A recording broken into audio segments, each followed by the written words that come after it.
Hey, what's going on YouTube? Brian here with Cichlids Northwest, and I'm just going to do a little video on drilling a glass aquarium. And I'm out here in the fish room trying to get these drilled and set up and get my system going. I'm adding 21 new aquariums, so I'm in the process of adding these little 10 gallons right now for kind of a fry tanks and a little bit of grow out tanks. And anyhow, so I'll just go over a few things. It's really not that difficult if you follow these things. But what you're going to need is a drill bit, and the bulkheads that I have require an 1.5 inch drill bit, and these are the diamond glass cutting drill bit. And the thing is, you don't want to go cheap on these. It kind of sucks, but you have to buy a real good bit. It'll last you, you'll be happier with it, and it'll cut through the glass really good.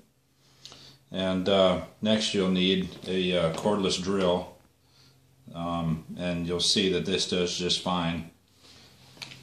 And then also what you do is you make a couple of jigs for the tanks, and especially on a 10-gallon tank, the glass is pretty thin, so when you're drilling it, it can flex, and what this will do is help it to stay rigid. And you can kind of see here what I'm doing is this is just regular plywood, and you just cut it so it fits in here like so, but you don't want it to go overlap over the silicone, because it'll be raised up.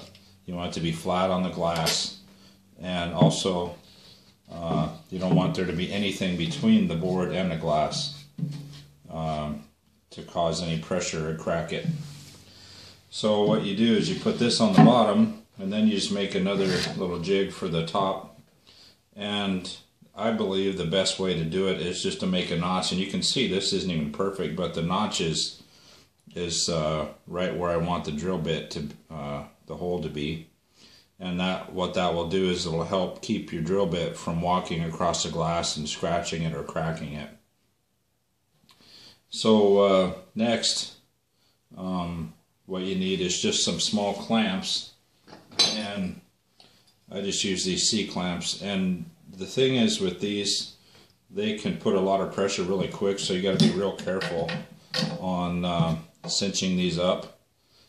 Get it adjusted so you can hold it, unless you got a helper out here doing it, but then just cinch it up and just barely put pressure on it just to hold it, because like I said, all we're trying to do here is keep this glass from flexing down and cracking when we're drilling it. So I'll go ahead and place the second clamp on here, and then this is right where I want it. So I've already measured these boards out to where my notch and my hole is going to be right here for the bulkhead. And when you're doing your measurements, you want to make sure when you have your bulkheads, because they have a kind of a flange on the outside that is wider than the hole, you want to make sure it's far enough away from the edge of the aquarium so it's not touching that. So you want to drill it down a little bit, and then you can obviously adjust the water level when you put your elbows and drains on the inside of it. So then what you do is make sure that's just right, just snug, doesn't have to be tight or anything. And then you can see this has a little pocket right here, and there's a lip on the aquarium. What you do is you take a little bit of water and you just fill that up, just like so. And so what that does is it removes the debris as you're drilling, and it also keeps the drill bit cool. So that's really about it for that. As far as the drilling goes, you can kind of see what I'm doing here on the 10 gallons. Like I said, the glass is really thin. You don't want to put a lot of pressure. You just want to let the drill bit do the cutting, keep it at a good pace, good RPM, keep the speed up on the drill. and just kind of let the drill sit on there. And when you place the drill, place it so it's flat. You can kind of feel that. See, right there is where it's flat.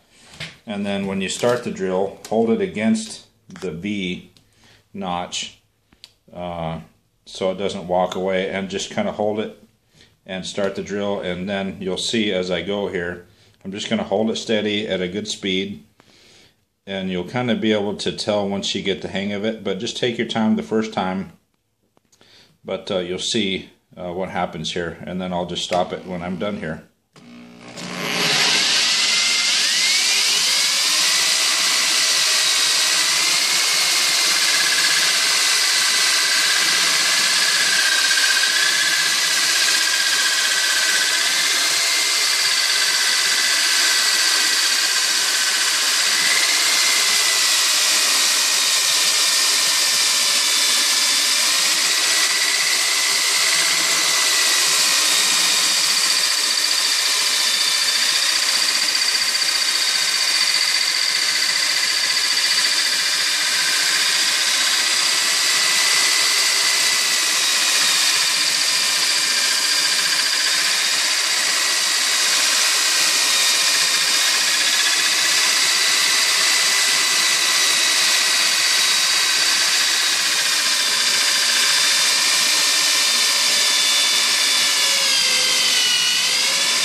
And you can see what happened right there is the sound changed, and there's the little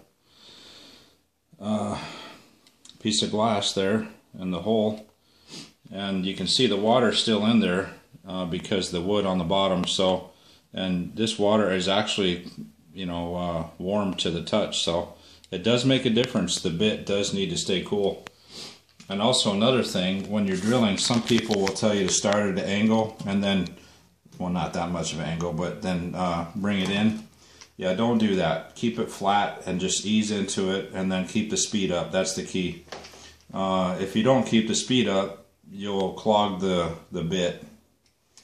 And let's see what we got here. I'll take this apart. Just gently release these.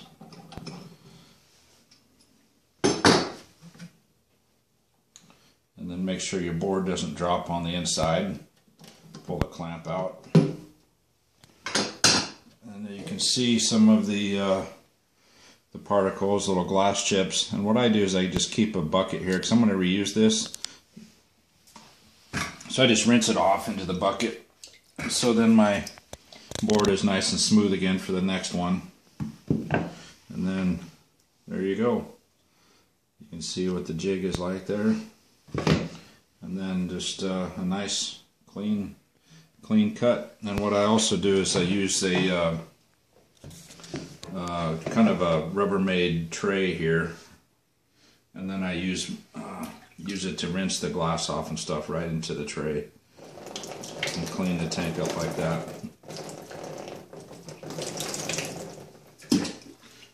Anyhow, there you have it.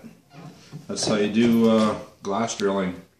And if you're doing a bigger tank, say 29 gallons or 40 gallons or bigger, it's going to take longer, but you can tell that didn't take very long. Just don't put too much pressure on a light glass like this, but on a bigger tank you can put just a bit more pressure to cut through. So anyhow, I hope that was helpful. Leave your questions or comments and click like and subscribe. And you can check us out on Facebook. I'm adding new pictures up there all the time about the fish room and the progress here. And I'll be doing some videos on the setup and you know, getting the whole system up and running. So thanks for watching. Have a good one.